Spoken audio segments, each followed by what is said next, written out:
On the re-emergence of ISIS in Iraq and elsewhere, we turn now to New York Times foreign correspondent Rukmini Callimachi, who covers ISIS and Al Qaeda. There's sort of a question of geographic control versus actual power. I mean, Exactly. ISIS seems to have shrunk geographically, Right. but at the same time, we see influences that they're having, not just in Iraq and Afghanistan, but elsewhere.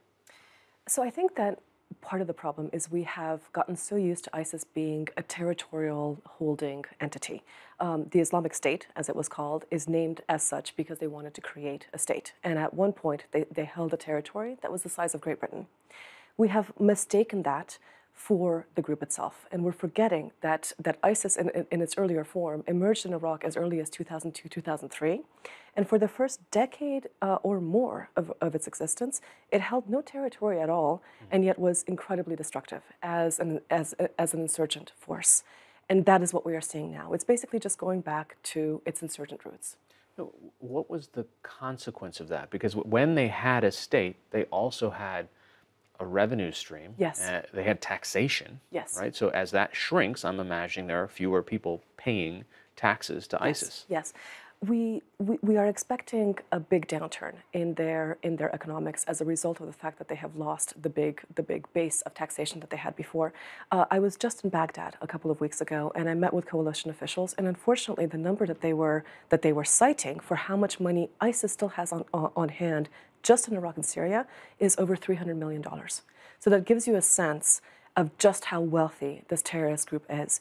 They are now going back to the types of fundraising that they were doing before, namely illegal taxation in areas that they do not control, coming into areas and telling businesses, if you don't pay up, like the mafia, Yeah. if you don't pay, you're going to face the consequences. Kidnapping, which never stopped, but which is becoming a major revenue stream now. And human trafficking, all of the other things that they have done since their earliest days. This is a group that has known how to finance itself without territory for over a decade. So I don't expect them to go bankrupt anytime soon. And I'm assuming that these are not folks that are using banks that we can put economic sanctions on and say, here's these 10 names, make sure that they can't move their fund. Yeah. How do they move all this money around? It's from what we're hearing, it's hard cash. So a lot of times when an area is cornered by the coalition, you will see ISIS members trying to escape, and at the moment when they capture them, they will find bricks of cash on them, $20,000, $30,000 on a guy who looks like a shepherd, and so I think that part of it is hard cash. We're also hearing rumors that they're investing in various businesses. I haven't been able to confirm this myself, but this is what the coalition talks about. You know, one of the most recent reports you had is from a place that we don't associate with ISIS, Tajikistan. Yes. And this was a tragic story about a couple of American bicyclists who were traveling the world, and they were with a group of other international cyclists, and what happened? This group of cyclists, two Americans from the Washington, D.C. area, had been cycling for an entire year. This was sort of the dream of their lives.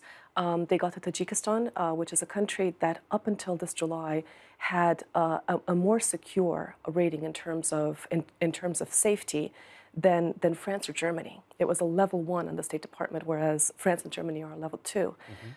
So there was no reason for them to have any worries at all in Tajikistan.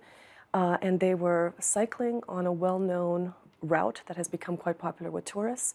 And a group of men who had pledged allegiance to ISIS in a Daewoo van came from behind them, ran them over, and then jumped out and stabbed them to death. 4 people died, several others were injured. The attackers actually filmed the attack as they were doing it. They appeared in ISIS's propaganda a couple of days later.